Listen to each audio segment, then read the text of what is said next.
It was a harmony place. Everybody got on very, very well. Just like a big happy family.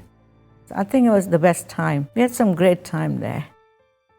Going to Imperial was just enjoyment. Everybody loved it. It suddenly changed, almost overnight. Nobody even thought in the wildest dream that something like this could happen. There's a limit of tolerance, and this pressure just blasted in the end. The word was spreading floor to floor. People were gathering around, tools were down, people started walking out.